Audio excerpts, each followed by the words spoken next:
আমরা এই এলাকার মানুষ, আমি জানি না আকাইদে আহলে সুন্নত নিজেকে সুন্নি দাবি করেন নাকি কওমি অঙ্গনের নাকি অন্য কোনো অঙ্গের, আমি এটা আসলে জানি না। ইট ইজ মাই রাইট, আমি জানি না, এগুলো জানারও বিষয় না। আমরা মুসলমান, কথা বলেন ঠিক কিনা? সকল মুসলমান। আমি লেবেল লাগাইতে পারি, একটা সাইনবোর্ড লাগাইতে পারি, আমি হাদিস মানি, আহলে হাদিস। আমি আহলে হাদিস, আমি নিজেকে দাবি করবো, কারণ আমি হাদিস মানি। কথা বলেন ঠিক কিনা? আপনার সবাই আহলে হাদিস, কারণ কি? আপনার হাদিসকে মানের, হাদিসকে ভালোবাসেন। আমরা আহলে সুন্নত, আহলে হাদিসও, আহলে কোরআনও, কিন্তু আমি কোরআন নাম লাগাইলাম আর আমি শুধু কোরআন মানবো আর হাদিস মানবো না, এই আহলে কোরআন আমরা না। আমরা ওই আহলে কোরআন, যেই কোরআন যিনি দিয়েছেন এনে, ওই কোরআন ওয়ালা সাহেবে কোরআনকে আমরা আগে মর্যাদা দিব। কথা বলেন ঠিক কিনা? প্যারে হাজরিন, কেউ কেউ আছে হাদিস মানে, আবার কেউ কেউ আছে আমাদের মধ্যে হাদিস মানে না, বলে শুধু কোরআন মানি। কেউ কেউ আবার তৌহিদি ভাই এই স্লোগান দেয়। কথা বলেন, নারে তাকবীর আল্লাহু আকবার, নারে রিসালাত ইয়া রাসূলুল্লাহ, এখানে স্লোগান আছে, ঠিক কিনা কথাটা? তারা শুধু নারে তাকবীর দেয় আর দ্বীন ইসলাম স্লোগান দেয়, রিসালাত তারা বাদ দেয়। রিসালাত কি করে বাদ দেয়? জানি না কেন বাদ দেয়। আমি আপনাদেরকে জিজ্ঞেস করতে চাই, নারে তাকবীর মানে তাওহীদের স্লোগান, আল্লাহর স্লোগান, ঠিক কিনা কথাটা? নারে তাকবীর মানে হচ্ছে আল্লাহু আকবার, নারা মানে আওয়াজ তোলা, তাকবীর মানে বরত্বের আওয়াজ তোলা। নারে তাকবীরের অর্থ কি হবে বুঝছেন? জিগাইছুননি नारे तकबीर और तकबीर, नारा शब्द, नारा ये ऐसा लफ्ज है, इसके माना है कि आवाज उठाना। नारा का माना है कि आवाज उठाना, उर्दू शब्द, फारसी शब्द। नारा का माना है कि आवाज उठाना। किसका आवाज? तकबीर का। तकबीर क्या है? अल्लाहु अकबर जो आवाज है उसे तकबीर कहा जाते। तकबीर ताहरीमा যখন হয় মানে প্রথম আল্লাহু আকবার, ঠিক কি না কথাটা?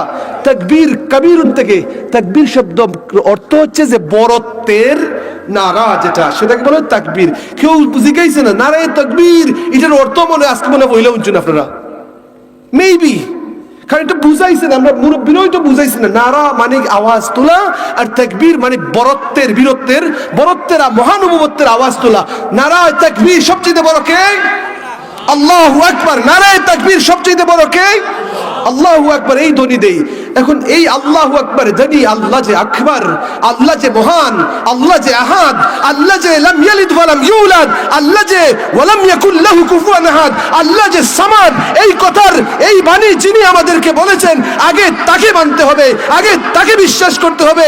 তাকে যদি আপনি জাস্টিফাই না করেন, বিশ্বাস যদি না করেন, তাকে যদি আপনি সিনসিয়ারলি মেনে না নেন, তাহলে ওই আকবার মানা যাবে না, ওই কোরআনকেও মানা যাবে না। কথা বলেন ঠিক কিনা?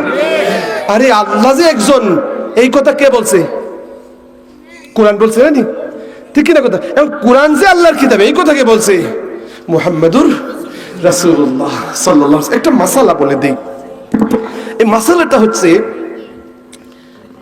ফুকাহে কেরামদেরকে, মুফতি সাহেবদেরকে যদি কেউ ফতোয়া জিজ্ঞেস করেন যে কোনো ব্যক্তি মারা গেল, ওই ব্যক্তি তাকে নিয়ে কেউ কিছু জানে না, মনে করেন অপরিচিত একজন মানুষ, নতুন কোন একজন মানুষ, মানে বিভিন্ন রাষ্ট্রের মধ্যে কোন ধর্মের মানুষ, কে কোন ধর্মের বোঝা যায় না, সে মুসলমান কি মুসলমান না। বাংলাদেশের majority of the people in বাংলাদেশের মুসলিম, অধিকাংশ মানুষ মুসলমান, সেই জন্য আমরা বুঝিলে। কিন্তু এই এলাকার মধ্যে মনে হিন্দু অধ্যুষিত এলাকা, মনে বেশি মনে আশেপাশে হিন্দু মানুষ আছে, তাই না?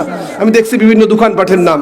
তাইলে কিছু কিছু অঞ্চলের মধ্যে আগের আমলে মুসলমান না, মুসলমান কি মুসলমান না তা পরিচয়ের জন্য মানুষ মাঝে মাঝে খুঁজতো কি টুফি উফি নিয়ে আছে পবিত্র। আমি আমার বাবার মুখ থেকে শুনছিলাম, কোন এক জায়গায় মারা গেল মানুষ, মারা যাওয়ার পর হিন্দু মুসলমান টানাটানি করতেছে যে এই মানুষটা মুসলমান কি মুসলমান না। এখন সর্বশেষ তালাশ করতে, এই পাড়ার না কিন্তু অন্য জায়গার মানুষ, কিন্তু খুঁজাখুঁজি করতে যাইয়া দেখলো বেচারার পকেটের মধ্যে একটা টুপি। সুবহানাল্লাহ বলেন না? মুসলমান কেমনে বুঝলো না? দেখলে যে মুসলমান বেচারা ক্লিন শেভ, একজন হিন্দু স্বাভাবিক তো ক্লিন শেভ। কথা বলেন ঠিক কিনা? সব দিকেই আমরা যখন দাড়িও নাই, মুসো নাই, মুসো যদি কিছু থাকে অথবা দাড়িও যদি কিছু থাকে, বুঝা যাচ্ছে মনে হয় আমরা স্বাভাবিক তো জাস্টিফাই করি, আমরা ওই লেবাস দিয়ে অনেক সময় বলি যে, কিন্তু আসলে তো লেবাসে মুসলমান না, ঠিক কিনা কথাটা? এরপরেও যখন দেখা যায় কোনো কারণে পকেটের মধ্যে টুপি একটা পাওয়া গেছে, তখন বুঝি লাগছে মুসলমান, তখন ওটা সার্টিফিকেট হয়ে গেছে। প্যারে হাজিরিন, মুসলমান কি মুসলমান না সেটা জাস্টিফাইয়ের জন্য কিছু আলামত খোঁজা হয়। লক্ষণ পাওয়া যায়।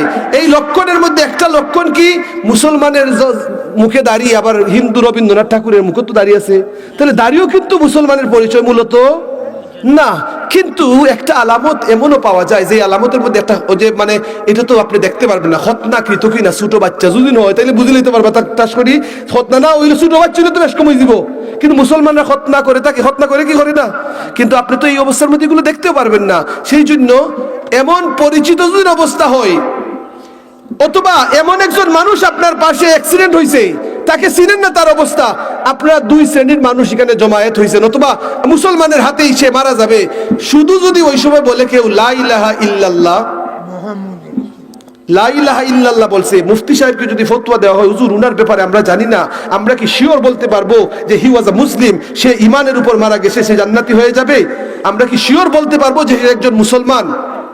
ফতোয়া দিবেন মুফতি সাহেব যে no, there is no surety of that, because la ilaha illallah, there are so many people they believe in there is no god but Allah, there is no god but Allah, আল্লাহ ছাড়া কোনো মাবুদ নাই, এক আল্লাহ, এক আল্লাহ, লা শারীকা আল্লাহ। এই কথার উপর অনেক মানুষ আছে, ইসলাম ধর্ম ছাড়া অন্য মানুষও এক আল্লাহ বিশ্বাস করে করে না অনেকে, কেউ আছে শরিক করে, আবার শরিক না করিও there are so many people in our continent, in the world, that they believe in there is no god but Allah, আল্লাহ ছাড়া কোনো মাবুদ নাই, there is only one god, একজন আছেন উপাস্য, উপাসক হিসেবে একজন আছেন উপাস্য, লা ইলাহা ইল্লাল্লাহ। এতটুক মানে মুফতি সাহেব ফতোয়া দেন যে উনি যদি শুধু মরার সময় বলে লা ইলাহা ইল্লাল্লাহ, that means he is not a believer, guarantee দেওয়া যাবে না। কিন্তু মুফতি সাহেবকে ফতোয়া জিজ্ঞেস করা হলো, মুফতি সাহেব হুজুর আপনি বলেন, ওই মানুষ, এমন মানুষ যদি মারা যায় যেই মানুষ বলবো মুহাম্মাদুর রাসূলুল্লাহ, এই অবস্থায় যদি মারা গেল, লা ইলাহা ইল্লাল্লাহ পড়ে নাই, শুধু বলছে মুহাম্মাদুর রাসূলুল্লাহ, তাইলে তারে কি আমরা ঈমানদার হিসেবে সাব্যস্ত করতে পারবো? কোন যে ইমানদার হিসেবে করতে পারবে, কেমনে ইমানদার হিসেবে সাব্যস্ত করবো? তাহলে কি লা ইলাহার চেয়ে বড় হয়ে গেল নি? না না, লা ইলাহার চেয়ে বড় তো নাই, মুহাম্মাদুর রাসূলুল্লাহ হইলে বোঝা যায় কি যে এখানের মধ্যে আল্লাহ আছেন, রাসূলও আছেন। সুবহানাল্লাহ, বলেন না সুবহানাল্লাহ। মুহাম্মাদুর রাসূলুল্লাহ, মুহাম্মাদুর রাসূলুল্লাহ, এর মধ্যে আল্লাহ পাওয়া যায়, রাসূলও পাওয়া যায়, কিন্তু লা ইলাহা ইল্লাল্লাহ এর মধ্যে শুধু আল্লাহ পাওয়া যায়। তবে কথা হচ্ছে, দেখেন এমনও কিছু অঞ্চল থাকতে পারে যেখানে দিনের দাওয়াত যায় নাই। এরকম পৃথিবীর অ্যামাজন জঙ্গল বলেন, আফ্রিকার বিভিন্ন অঞ্চল বলেন, যেখানে আজও আবাদ হয় নাই। If there is a place like this where human beings are living, যেখানে মানুষ বসবাস করছে, এমন যদি থাকে, ওই মানুষের কাছে নবী রাসূল যান নাই, হুজুররা ওয়াজ করার জন্য যান নাই, দ্বীনের দাওয়াত দেওয়ার জন্য যান নাই। যেমন আমরা খাই এলাকা, আমি ভাবতে পারি না যে নবীগঞ্জ থেকে এত দূর, আমাদের এত বিশাল নবীগঞ্জ, আমাদের অঞ্চল এত বড় অঞ্চল, আস্তে আস্তে সময় চলে যাচ্ছে, ঘন্টার পর ঘন্টা, তারপরেও আমরা খাই এলাকায় আমি পৌঁছতে পারতেছি না। প্যারে হাজিরিন, তাইলে পৃথিবী এত বিশাল, it's a very big world. এই পৃথিবীর মধ্যে দেখা যায় এমন কিছু অঞ্চল আছে যেখানে মানুষ খুঁজতে খুঁজতে এখনো কিছু নতুন নতুন জিনিস আবিষ্কৃত হচ্ছে। কথা বলেন ঠিক কিনা? এই মাখলুকাতের মধ্যে, মানুষ সৃষ্টির সেরা জীব, আশরাফুল মাখলুকাত, এই মানুষের মধ্যে যদি দেখা যায় কিছু মানুষ এমন এক স্থানে থাকে যেখানে দ্বীনের দাওয়াত পৌঁছে নাই, লা ইলাহা ইল্লাল্লাহ পৌঁছে নাই, মুহাম্মদ রাসূলুল্লাহর আওয়াজ পৌঁছে নাই, what is the result about them when they die? তারা যখন মারা যাবে, হুজুর আপনি ফতোয়া কি দিবেন? আমাকে যদি কেউ জিজ্ঞেস করে, তাহলে আমি কি বলবো? যেখানে পৌঁছে নাই দ্বীনের দাওয়াত, লা ইলাহা বলে নাই, কারণ সে দাওয়াত পৌঁছে নাই, তখন কিভাবে তার ফয়সালা করা হবে? এক নম্বর উত্তর হচ্ছে আল্লাহ ভালো জানেন তার সৃষ্টির ব্যাপারে কি ফয়সালা দিবেন। দুই নম্বর হচ্ছে, যদি ওই মানুষ শুধু তার নিজের যে চিন্তা চেতনা থেকে যদি বুঝতে পারে যে there is only one creator, একজন আল্লাহ আছেন, তাইলে এই লা ইলাহা ইল্লাল্লাহ তার জন্য যথেষ্ট। বলেন না সুবহানাল্লাহ। Why is that? Because Holy Prophet sallallahu alaihi wasallam said, man qala la ilaha illallah fadakhala al-jannata. He does not say man qala la ilaha illallah Muhammadur Rasulullah fadakhala al-jannah. নবীজি এমন কথা বলেছেন যে শুধু বলেছেন কেউ যদি লা ইলাহা ইল্লাল্লাহ বলে সে জান্নাতি। এই কথা বলেন নাই যে লা ইলাহা ইল্লাল্লাহ মুহাম্মাদুর রাসূলুল্লাহ বললে জান্নাতি, এই কথা বলেন নাই। শুধু বলছেন কি লা ইলাহা ইল্লাল্লাহ। there is no God but Allah, আল্লাহ ছাড়া কোনো মাবুদ নাই। এই কথাটা যেহেতু বলেছেন এবং হাদিসে যেহেতু স্পষ্ট ইবারত আছে মুহাম্মাদুর রাসূলুল্লাহ এই হাদিসের মধ্যে নাই, তাইলে এই হাদিসের সমাধান কেমনে দিব? আর মুহাম্মাদুর রাসূলুল্লাহ যে হাদিসে এসেছে সেটার সমাধান দ্বন্দ্ব আমরা কিভাবে নিরসন করব? নিরসন হচ্ছে যেই সকল মানুষের কাছে দ্বীনের দাওয়াত পৌঁছে নাই, রিসালাতের বাণী যায় নাই, সে যদি নিজে স্বীকারোক্তি দেয়, মনে মনে যদি তার রবের পরিচয় পেয়ে যায় এবং সে যদি আল্লাহকে এক আল্লাহ হিসেবে বিশ্বাস করে ফেলে, সে যখন মারা যাবে সে জান্নাতে যাবে না জাহান্নামে যাবে, আল্লাহ ফয়সালা করবেন। আল্লাহ তাকে ওই যে এক আল্লাহর উপর বিশ্বাস করেছিল সেই জন্য আল্লাহ জান্নাতে দিয়ে দিবেন, কারণ সে নিজে নিজে বুঝা গবেষণা কইরা বুঝছে যে আল্লাহ ছাড়া কোনো মাবুদ নাই। বলেন না সুবহানাল্লাহ। তো প্রিয় হাজিরিন, এখন এমন পরিবেশের মধ্যে আমরা আছি, আমরা ঘুম থেকে যখন উঠি, উঠার পর হরেক রকম মানুষের সাথে আমাদের সাক্ষাৎ হয়, দেখা হয় না? বিভিন্ন জনের সাথে দেখা হয়। দেখা হওয়ার পর বিভিন্ন জনের কাছ থেকে বিভিন্ন কথাবার্তা শুনি। কেউর কথা আমরা বিশ্বাস করি, কেউর কথা বিশ্বাস করি না। আমরা কিছু কিছু মানুষের অবস্থা এমন হয়ে গেছে, একজনের কথা বললে বোঝা যায় যে আরে সেটাই হয়েছে ঘটনাটা। কে বলছে ঘটনাটা? ঘটনা অমুক বলছে ঘটনাটা, আরে অমুকের ঘটনা বলছে, এটা বিশ্বাস করিও না। এখনের যুগের মধ্যে আমরা কারো কাছ থেকে শুনতে হয় না, হাতের মধ্যে মোবাইল নিয়ে আমরা সব ঘটনা শুনি আর দেখি। কথা বলেন, এরকম দেখি না আমরা? নিউজ সত্য হোক আর মিথ্যা হোক, খবরটা এটা সত্য অথবা মিথ্যা হোক, উই ডোন্ট জাস্টিফাই, আমরা জাস্টিফাই করি না। আল্লাহ রাব্বুল আলামিন কি বলেন? আল্লাহ বলেন, ইয়া আইয়ুহাল্লাযীনা আমানু ইন জাআকুম ফাসিকুম বিনাবাইন ফাতাবায়ানু আন তুসিবু কওমান বিজাহালাতিন ফাতুসবিহু আলা মা ফাআলতুম নাদিমিন। হে ঈমানদারগণ, খারে হইতেছেন আল্লাহ, হে ঈমানদারগণ, অনেক ধরনের সংবাদ আসবে তোমাদের নিকট। কে সংবাদ দিল? সংবাদদাতাকে আগে চেনার চেষ্টা করো। লা ইলাহা ইল্লাল্লাহ তাওহীদের স্লোগান দিব, রিসালাতের স্লোগান বাদ দিয়ে যদি শুধু তাওহীদের স্লোগান দেই, তাইলে কেন বুঝার মধ্যে ভুল আছে। এক শ্রেণীর ভাইয়েরা, মুসলমান ভাইয়েরা, তারা বলে যে রিসালাতের স্লোগান এটা দেওয়া যাবে না, তাহলে বোঝা যায় তাদের ভাষায় লা ইলাহা ইল্লাল্লাহ শুধু পড়া যাবে, মুহাম্মাদুর রাসূলুল্লাহ পড়া যাবে না। কথা বলেন ঠিক কিনা? এক শ্রেণীর ভাইয়েরা আবার ফতোয়া দেয়, ইউটিউবের মাধ্যমে আপনারা দেখতে পারবেন ওই হুজুরদেরকে, বলে আল্লাহ একদিকে লেখে মুহাম্মদ অন্যদিকে লেখা যাবে না। বলেন না নাউজুবিল্লাহ। তাহলে এটা কি ইমানদারের লক্ষণ নাকি বেঈমানির লক্ষণ? এরা আসলে মূলত আপনার ইমান চুর, ওরা ইমান চুর বাহির হইছে, বুঝে না, মন করা ভাইরাল হওয়ার জন্য যে আমি এক কথা বলে ফেলি, দেখি মানুষ কি সমালোচনা করে, পরে ধরা বললে তওবা, সরি আমি দুঃখিত, আমি এই মাসলাটা বুঝতে পারি নাই, আমি মাফ চেয়ে নিলাম, এই ধরনের বলে কি বলে না, বিভিন্ন ধরনের তারা এসে বলে ফেলে। তো যাই হোক, একবার হইয়া তো এটা ভাইরাল হয়ে গেছে। প্রিয় হাজিরিন, দেখেন আমরা তাওহীদ মানি ওই মর্মে, এক আল্লাহ পেয়েছি, কুল হুয়াল্লাহু আহাদ। আল্লাহ কোরআনের মধ্যে কুল না বলে তো কুল হুয়াল্লাহ সূরা ইখলাস পড়ছো নি? ফুরুতেন তোমরা পড়ছো নি? ফুতান পড়ছো তোমরা কুল হুয়াল্লাহ? আচ্ছা, কুল হুয়াল্লাহ সবাই পড়ি আমরা, আমরা খাই যারা আছে, আমরা যতই আমরা খাই না খেল লাগি, কুল হুয়াল্লাহ সূরা পড়ছি কি পড়ছি না? কুল হুয়াল্লাহ সূরা পড়ছি। সূরার নাম কি? সূরা ইখলাস। সূরা ইখলাস মানে অনলি প্রেইজিং আল্লাহ সুবহানাহু ওয়া তাআলা, যেটার মধ্যে শুধু আল্লাহর প্রশংসা এবং আল্লাহকে তার পরিচয়। Nothing but Allah. Who is our Lord? Allahu Ahad. Who is Allahu Ahad? Allahu Samad. Who is Allahu Samad? Lam yalid wa lam yulad. Who is lam yalid wa lam yulad wa lam yakul lahu kufuwan ahad?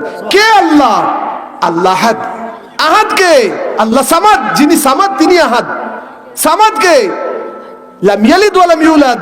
Zain kaune জন্ম দিছুন না, zain কার কাছে জন্ম নিছুন না। এই নাম্বারকে এই নই লাগে এমন ওয়ালাম ইয়াকুন লাহু কুফুয়ান আহাদ, যার সমকক্ষ কেউ নাই। প্রিয় হাজিরিন, আল্লাহ যদি চাইতেন কুল হুয়াল্লাহু আহাদ কুল না বলে তো পারতেন না? অর্থের দিক দিয়ে সব ঠিক থাকতো। আল্লাহ, why did you say আল্লাহ এক? এই কথা তুমি তো এমনি বলতে পারতে, কোরআন শরীফের সূরা ইখলাস শুরু করতে পারতে, হুয়াল্লাহু আহাদ আল্লাহুস সামাদ লাম ইয়ালিদ ওয়া লাম ইউলাদ ওয়া লাম ইয়াকুল লাহু কুফুয়ান আহাদ ও আল্লাহ তুমি এভাবে কেন স্টার্ট করলে না, আরম্ভ করলে না? গায়বী আওয়াজ আসবে আপনার হৃদয়ের মধ্যে, বিবেকবান যারা, বুঝদার যারা, তারা এই জবাব এমনিতেই পেয়ে যাবে। নিশ্চয় নিশ্চয় ওই আল্লাহু আহাদ, আল্লাহুস সামাদ, এই বাণী যিনি পৌঁছিয়ে দিয়েছেন, উনার মাধ্যমে কেন আল্লাহ বলানের কারণ হচ্ছে যে সংবাদটা কোনো মানুষ আল্লাহ গায়বী ভাবে আওয়াজ দিবেন না। আল্লাহ নিশ্চয়ই একজন মাধ্যমে আওয়াজ দিতেছেন, যার মাধ্যমে আওয়াজ দিবেন তাদেরকে বলা হয় নবী। তাদেরকে কি বলা হয়? নবী।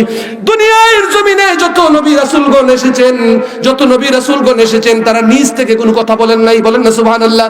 মা ইয়ানতিকু আনিল হাওয়া ইন হুয়া ইল্লা ওয়াহয়ুন ইউহা। কোন নবী রাসূলগণ কখনো তারা নিজ থেকে কথা বলেন নাই। সুবহানাল্লাহ বলেন না।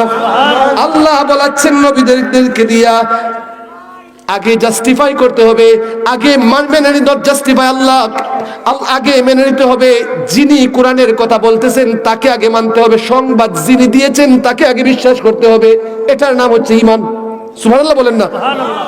যেই সংবাদটা দিছেন, যিনি সংবাদটা দিছেন, উনাকে first of all you must believe in him. তাইলে বোঝা যায় কোরআনকে মানার আগে কোরআন সাহেবে কোরআনকে মানতে হবে। বলেন না সুবহানাল্লাহ। লা ইলাহা ইল্লাল্লাহকে মানার আগে মুহাম্মাদুর রাসূলুল্লাহকে মানতে হবে।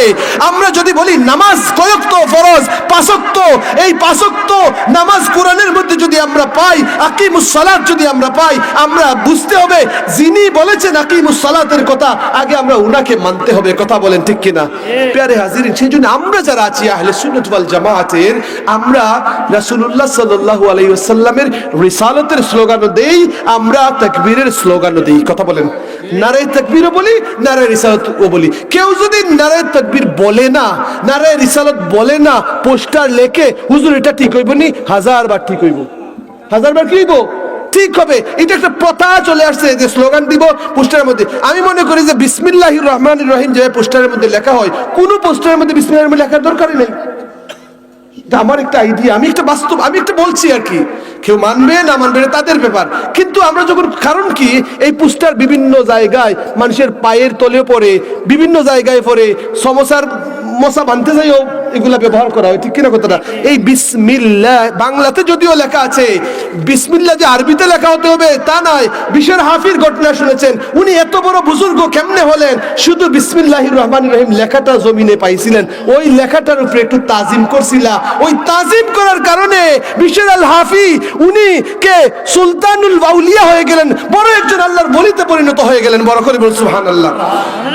তাকবীর, আল্লাহু আকবার, রিসালাত, আহলে সুন্নাত ওয়াল জামাত। হাজিরিন হাজিরিন, লক্ষ্য করেন, এই যে মনে করেন কেউ যদি তাকবীর নাও লেখে সমস্যা নাই, প্রথাগত যেহেতু আসছে, যেহেতু আপনি নারায়ে তাকবীর বলেন, আমরা বলি যে ওয়াই নট সে নারায়ে রিসালাত বলেন না, সাথে সাথে আল্লাহর সাথে লা ইলাহা ইল্লাল্লাহর সাথে মুহাম্মাদুর রাসূলুল্লাহ বলেন না। কেন কাদা চুরাচুরি করবেন? আসেন না আমরা এক হই। আপনি কালিমা পড়ার সময় আপনি বলেন লা ইলাহা ইল্লাল্লাহ, আমি কালিমা পড়ার সময় আমিও বলি লা ইলাহা ইল্লাল্লাহ, আপনি কালিমা পড়ার সময় আপনি বলেন মুহাম্মাদুর রাসূলুল্লাহ, আমিও বলি মুহাম্মাদুর রাসূলুল্লাহ। তাইলে ওয়াই ডিভাইডেড বিটুইন আল কুরআন ওয়াতাসিমু বিহাবলিল্লাহি জামিয়া ওয়া লা তাফাররাকু। আল্লাহ সুবহানাহু ওয়া তাআলা ordered us that ওয়াতাসিমু বিহাবলিল্লাহি জামিয়া, আল্লাহর রজ্জুকে তোমরা সুদৃঢ়ভাবে, শক্তভাবে ধরো, ঐক্যবদ্ধভাবে ধরো, তোমরা বিচ্ছিন্ন হও না। এত বিচ্ছিন্নতার কারণটা কি?